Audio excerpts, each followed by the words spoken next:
Hello, everyone, and welcome back to the Feel Lovers Pizza channel.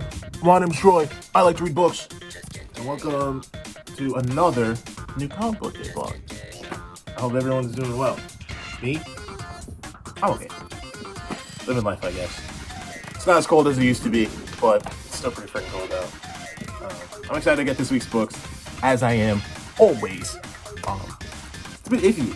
The pull list is small, and I might not get everything I want to get. Well, we shall see what happens. But before that, obviously, we gotta talk about the books from last week.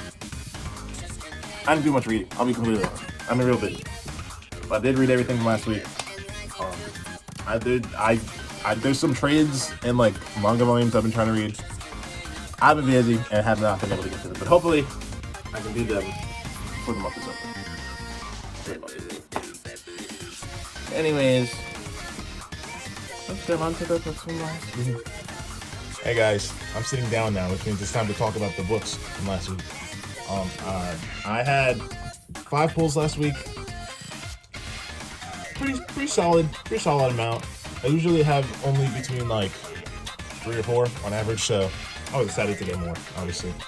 It's always fun getting more books every week, but it also costs more money, which is fine sometimes.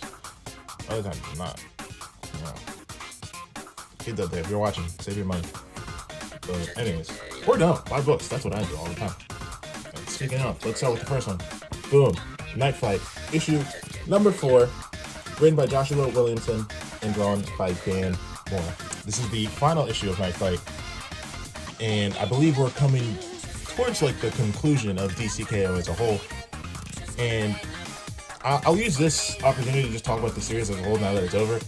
But I personally enjoyed a lot of what Night Fight brought to the Batman mythos. You know, I'll be completely honest, I haven't read a super huge amount of Batman. I mostly read a lot of his like more recent stuff, besides like The Long Halloween and Dark Victory and read that.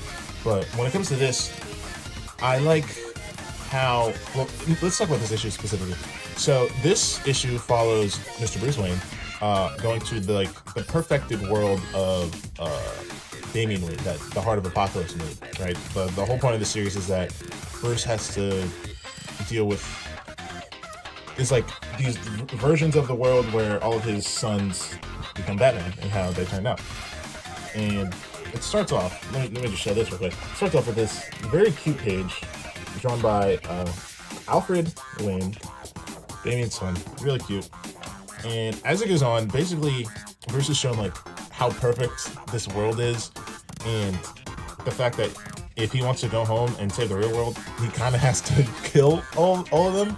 Like they can't exist, because obviously this is kind of all just like a figment of imagination in his head. But it was nice. He sees the whole Bat family grow up. Like we get older, Dick, Babs, Jason, with I guess Rose, Slade Wilson's daughter.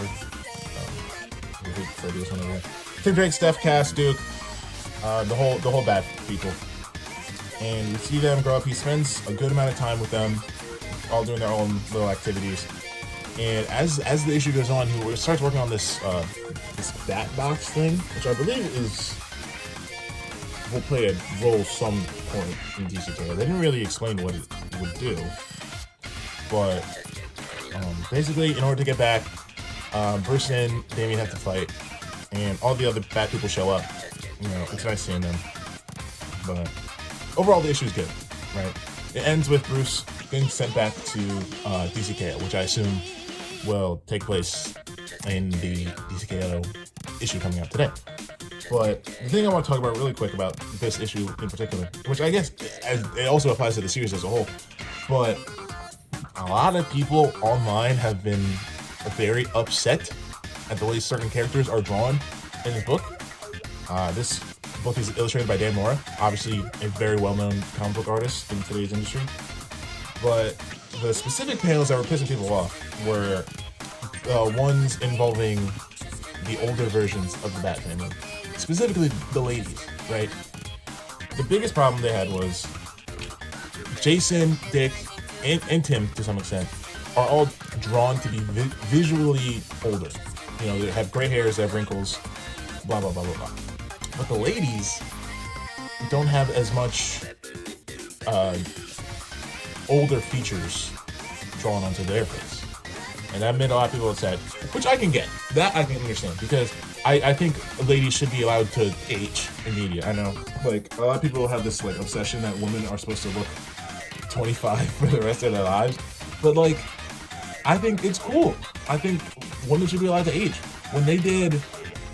At Marvel, when they did the Age of Revelation event like a month or two ago, and it was 10 years in the future, I was excited to see everyone look 10 years older, you know? Specifically, Magic and Kitty Pryde, because I like them. They looked exactly the same, but Cyclops had like a full beard and he was starting gray. It was pissing me off. So I can understand why people are upset about that. The thing I don't understand people being upset about is the colors of the book. And I've thought this since the first issue. I don't like the colors on this book, like, at all. I don't know who this colorist is. I'm not too familiar with their work. But the colors of the backgrounds, there's less shading. It's a lot of the colors seem flat, especially in issue 2 with Jason in his world. I didn't like the colors at all. I don't really like the colors here. People are complaining that some people's skin colors are not what they're supposed to be. Specifically, Miss Cassandra Cain. She's a Chinese lady, and she is colored with white skin and blue eyes. What's that about? You tell me the Chinese girl developed blue eyes as 20 years in the future? It's stupid. But people are attacking Dan Mora because the colorist sucks at their job. It doesn't make sense. But anyways, after that whole spiel, issue was good. This was one of the books I enjoyed the most last week, and I'm excited to see how the rest of DCKO will continue. Speaking of DCKO, next up we have the DCKO boss battle that they announced last year at, I believe, San Diego Comic-Con. Basically involves a bunch of the DC characters that are participating in the KO tournament, and they're fighting against characters from other universes. We got Annabelle, Vampirella, Red Sonja, the Mortal Kombat dudes, and Superman versus Homelander. I won't spend too much time on this issue because it was one of the most mid issues of anything I've ever read in my life. Borderline, nothing really happens. The whole quote-unquote plot is that the final 4 contestants of DCKO don't have enough Omega energy to fight the evil absolute versions that showed up in the end of issue 3. So some dude, the World Forger, he makes like these portals and sends the contestants and plus some other people who've already been knocked out. They just, I guess, want to fluff who they could send to fight people. They send them to these other worlds. They get sent to Mortal Kombat. They get sent to the Homelander world, I guess. They get Joker's just hanging out with Annabelle. Big Wonder Woman's fighting Red Sonja, I guess. And it's like, literally, this whole issue here. The beginning is, we don't have enough Omega energy. They get sent to the worlds. They interact with the people in those worlds for maybe a page or two. All the worlds collide into this big, I guess, Super Smash Brothers type thing. And then the people get sent home. And then they have enough Omega energy, and then it ends with them trying to fight the absolute versions. And it literally just ends with, this will continue in DCKO number 4. It's just like a nothing burger. Nothing actually happens. There's really no point in this, but I still know this is probably going to be one of the top selling books of like the month. Because it's like, oh, look, I know those people and they're fighting the superheroes I like. Which, yeah, that's why I bought it, but at least I thought it was going to be good. Pissed me off. I don't feel like I like wasted my money or anything, because it's like, I guess cool to have, Sure. But I didn't have any fun really reading it. Very disappointing. Out of all of the DCKO like events and tie-ins I've read, this is probably my least favorite. Moving on to a book I actually enjoy, we have Absolute Superman number 16. This is the first issue with Absolute Hawkman fighting Absolute Superman. It starts off with like an origin for Hawkman, like how he got his little mace type thing. He got a long time ago, and it shows that like the Peacemakers from Lazarus have been around since that long, which is like, that's cool, I guess. A little bit of world building. But a big highlight of this issue is Juan Perez art. I've said it once, I'll say it again. I love Juan Ferrer. He killed it on Teenage Mutant Ninja Turtles. He's been killing it on this book. I really wish he would stay as the main artist, but I think they're just going to go back to the other guy. The guy that's doing the main covers. I guess he'll come back when Juan Ferrer has left. But they fight.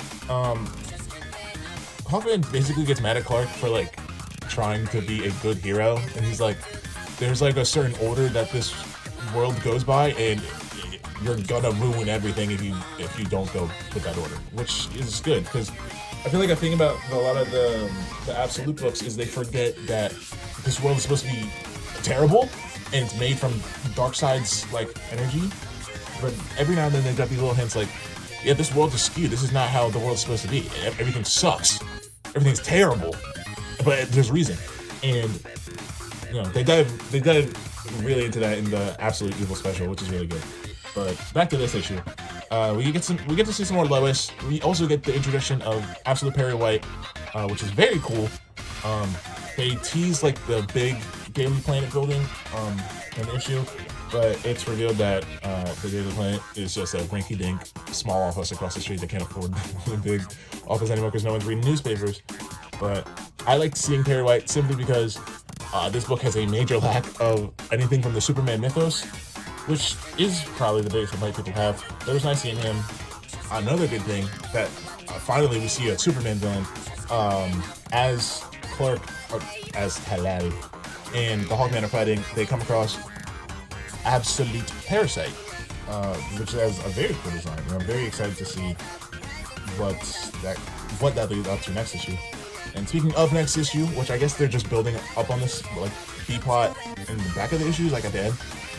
But Brainiac goes to visit Lex Luthor. He's like, why do you want me to help you with your Superman guy? I'm cool. You know, Lex Luthor's a family man. He's not the evil bald Lex we all know and love. He's just a regular old lumberjack. And then Brainiac's like, you know, you're not what you're supposed to be. You're supposed to be like a generational hater. You're supposed to want to kill this super guy with every fiber in your being. So Brainiac pulls out his chainsaws. He becomes a chainsaw man. He's gonna start wreaking havoc at Lex's. It's either Lex's birthday party or his son's birthday party. But I believe we'll build up on that in the next issue. Overall, still really enjoying this. I wouldn't say it's my favorite in the Absolute line anymore. It's definitely fallen down a bit, but I'm still having a lot of fun with it. Alright, now let's do a bit of a speed run. Next up we have Batman, issue number 6. Last issue of the trade. Still really good. I'm really loving this run. I'll admit, I haven't read like many full Batman runs. I've read a lot of his like self-contained stuff, but this run by Mr. Matt Fraction has had a good impact on me. I remember when it was first announced, I didn't really care to like pull it, but then I read that first issue and I was like, oh, this is kind of good. So I've been keeping up with it. It's really awesome. This issue follows the aftermath of the last issue where Dr. Zeller finds out that Robin, Damian, is Bruce Wayne's son. But the funny thing about this issue is she wasn't able to put it together that Bruce Wayne is Batman. She just thinks Bruce Wayne lets his son be Robin with Batman. So she doesn't completely figure it out, but it, subverts expectations a little bit. Some other stuff goes on. There's like 4 like plot lines going on in this book, which I think is very fun. It feels very, each issue feels very packed, and I can appreciate that because it feels like I'm getting my money's worth. But a big thing a lot of people are talking about is the fact that Tim Drake, I wouldn't say quits being Robin, but he takes a break because he's like, oh, I think I'm like in love with this Bernard guy, and I don't want him to get hurt. You know, I don't want our enemies to go after him. So Bruce is like, you're good, bud. You're my child. I'll support you regardless. And then there's some other turmoil with Damian and Tim, but overall, it's a very fun issue. It ends with Mrs. Annika Zeller introducing the Joker, which I guess will play a big role in the upcoming arcs. But yeah, overall, I like this book, and you should read it. Real quick, finally, my only Marvel book from last week, Ultimate Endgame number 2. I'll be completely honest. I found this issue to be really disappointing. This is essentially just like a backstory for Howard Stark and what he was doing in like the 1,000 or so years he was trapped in the Maker's bubble. And they fight a bit. We see Killmonger from Ultimate Black Panther, and Black Panther's like, "You gotta kill this Maker guy," and Killmonger's like, "Okay." So we see him go. He like starts traveling a bunch, and people on the Ultimate Network start talking about him, and he makes it to the Maker City at the end. And basically, the issue ends with the main squad we started with: Iron Lad, America, Doom, and Spider-Man. They started when they go back to where they started, but it ends ultimately with the Maker just showing up. I don't know. I mean, it just ends. But the thing about this is, I felt like nothing really happened in the issue. I don't know. Maybe that's just me being stupid and not appreciating like the minor details. But one thought that kept coming back to me was like, you had people for 1,000 years in this bubble trying to kill the Maker. You have Iron Lad, America Chavez, Spider-Man, and Doom Reed Richards all going to try and kill him. And you expect me to believe this Killmonger guy with a vibranium sword will be the one who can like do it when no one's been able to do it? A random dude with a sword? I don't know. I haven't read Ultimate Black Panther. Maybe he's literally that guy. But I don't know. I didn't love this issue. Well, that's okay. There's a few more. We're building up. This is a long ongoing thing. But yeah, those are the books from last week. I had a fun time reading them. Let's go get the books from this week. See you in the car. Hello everyone. Welcome back to my lovely car. Let's go over the pull list real quick. I believe it's not the biggest one I have this week. I think I only have 4 pulls. That being the Absolute Wonder Woman annual, DCKO number 4, Teenage Mutant Ninja Turtles number 15, I think, I could be wrong, and Bleeding Hearts number 1 by Dennis Gant, very good book. Let's start talking about Absolute Wonder Woman. Obviously this is an annual, not like a regular issue, and if I remember correctly, I don't know much about it, but I'm pretty sure it's about like the effects that have been weighing on Diana ever since she turned into like the giant Medusa lady to kill the one monster from like the first month of the book. So I think this does take place a little bit in the past. Hayden Sherman's not on the art. I'm pretty sure it's the one other artist who did some issues earlier in the series, but his work is cool. I like how he draws Diana. So I'm excited for that. A lot of cool variants for this annual, but I think I'm gonna go with the Hayden Sherman one just because I like him and I like his art. Besides that, I don't know much, but I'm excited. I wonder. Batman's already got his annual. Now it's Diana's turn. I highly doubt we'll get an Absolute Superman annual, simply because it's not as well received as the other two. But I guess we'll see. Moving on to another big book from DC this week, DCKO number 4, I believe. This is gonna be the big kahuna, folks. This is when the final 4 contestants, Superman, Wonder Woman, Joker, and Lex Luthor, they're fighting the Absolute Trinity.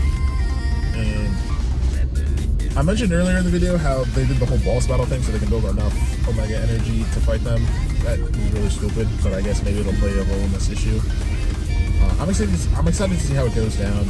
I saw some not spoilers, I saw some ratings earlier, and people seem to like the issue.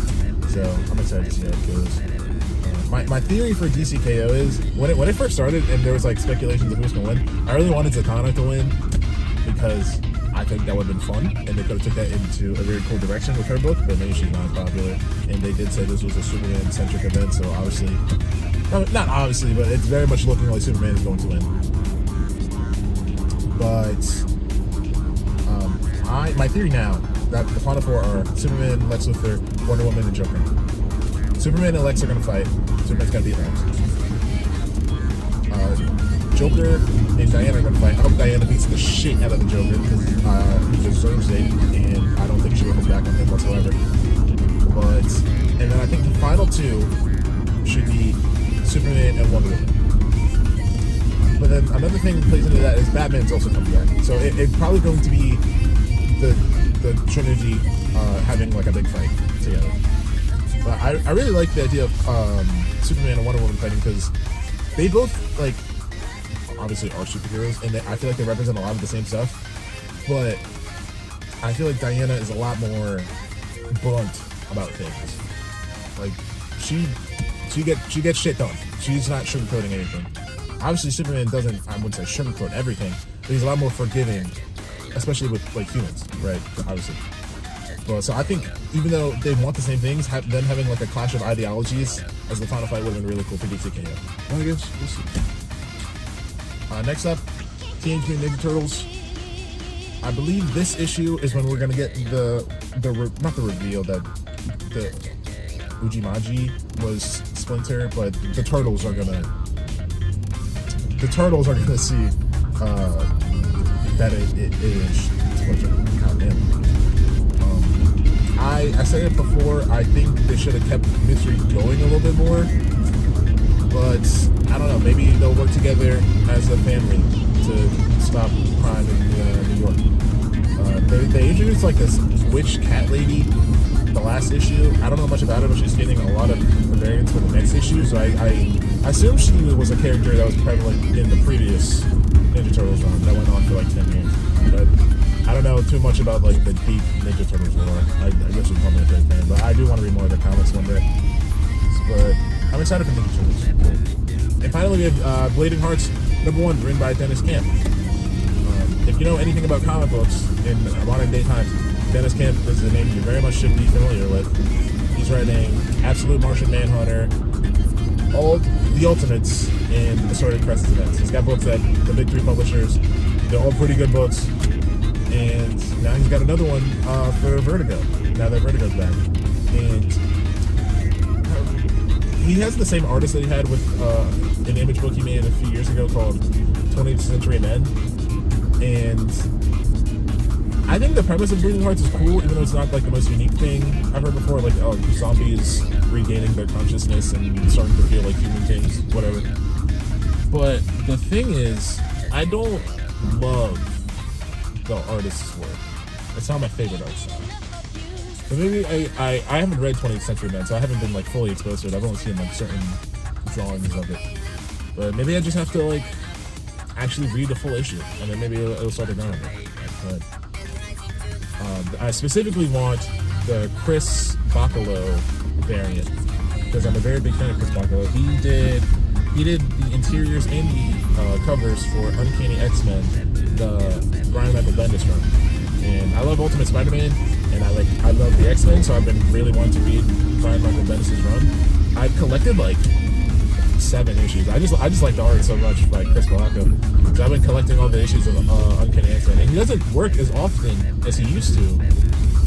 I know he did some covers for the Birds of Prey book that ended a few months ago, but this is a book I'm interested in, and he has a cover, so hopefully it's at the shop because it was really good cover. But that is all for this week. I will see you guys at the shop to talk about comic books. Yay! Starting off, we have another issue of Action Comics, written by Mark Waid, and then right into a Absolute Batman reprint. I believe this is for issue 14, the conclusion of the Bane arc. If you have even a slightest interest in comics right now, you should be reading Absolute Batman. And speaking of Batman, we have the final issue of Batman and Robin by Philip Kennedy Johnson. I want to learn more about Damian Wayne. Apparently he has a big role in this, so I plan to read that very soon. We have issue 7 of Black Cat. I don't know who's writing this, but the artist is Gleb Malkinov. I think that's how his last name's pronounced. I don't like Felicia at all, but he's a really good artist, and apparently MJ's in the issue, so maybe check it out if you're interested in that. Up next, we have a DNA color bleed for the new Deadpool book. I will not be buying, because I think Deadpool's really lame and corny, but I'm sure a lot of people will buy it. I'm sure it'll be like top 3 of the month or whatever. But moving on to a good book. We have DCKO. beautiful Dan Moore variant. I've been collecting all of Daniel Warren Johnson's variants for this run, but that Dan Moore variant specifically for this issue is really good, and I was considering getting it.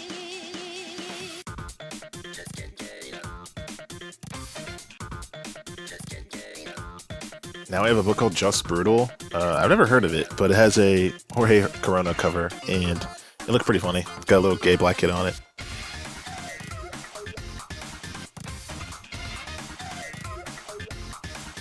Now we have the first issue of the new Sirens book.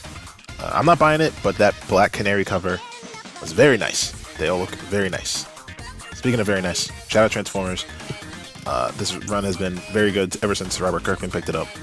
Next, we have the Superman Book of L. I believe this follows the Warworld saga by Philip Kennedy Johnson, which is something I very much want to read. So after I read all that, I will probably tap into this book because it dives into the two kids Clark adopts after all that, and I want to know more about them.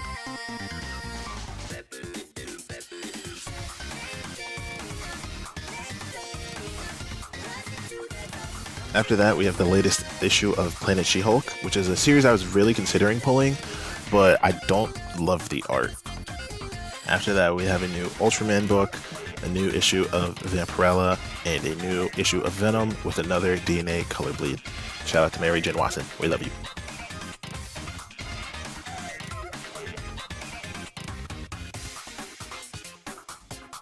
Really quick, we have the new Cyclops book. I wanted to get this, but there's no variants I like, so I'm leaving it for today. Finally, we have the last issue of Ultimate X-Men by Peach Momoko. This is really sad because I binged this series like 3 weeks ago and had a good time with it, and I'm gonna miss it. I'm pretty sure it's the first in the Ultimate line to finish, so I hope it was a nice ending.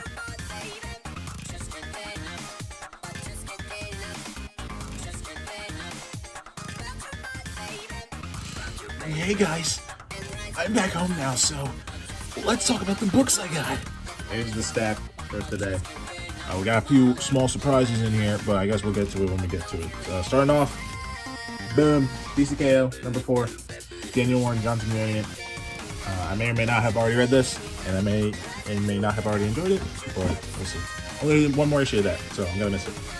Next up, Absolute Wonder Woman annual. Got the Hayden Sherman variant. Also, the wraparound.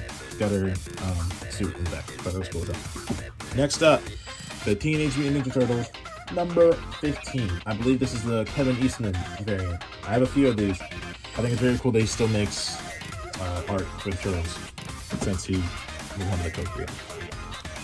I was not able to find Bleeding Hearts number 1. Apparently, all the issues they ordered at the store was going to people's pulls list, so there's literally none on the shelf. So I'm gonna have to go hunt for that, and I guess I'll probably do that tomorrow. If I find it, I'll let you guys know about it next week. But another surprise, a positive surprise, I guess, to balance it out. I was looking around and I noticed a box full of the free comic book day issues from last year. So I asked about it, and they was like, "You want some? So he gave me something free." Starting off with this beautiful Long Halloween issue cover. I didn't know this was like, I don't think this is from New Comic Book Day. This is from Batman Day. It literally says in the front, but this is like gorgeous. I have a section in my short box just for like either cool issues or cool variants. So I'm loving this. Shout out to the Long Halloween. If you haven't read it, you're a fake Batman fan. I said what I said. And the second one he gave me, this also wasn't a free Comic Book Day issue, but it is a Trigger Read issue from Dark Horse, series called Nocturnals. Issue 1 of 4, I guess. There's a pretty lady on the back. I don't know how I feel about this. I don't think I'll like hunt down the rest of them, but I'll probably read it and see if I like it. But yeah, that's all I got for this week, guys. I will see you guys next week, I guess. I hope you guys have a good week. I wish you guys the best. I'm gonna bless you guys with my Parker luck card. You can't even fucking see it. With my Parker luck card, it's Peter Parker from Magic the Gathering. But it's my good luck charm. It keeps me safe, and I hope it keeps you safe too. So, be kind, stay safe, read more comics, and I'll see you guys next week. Bye!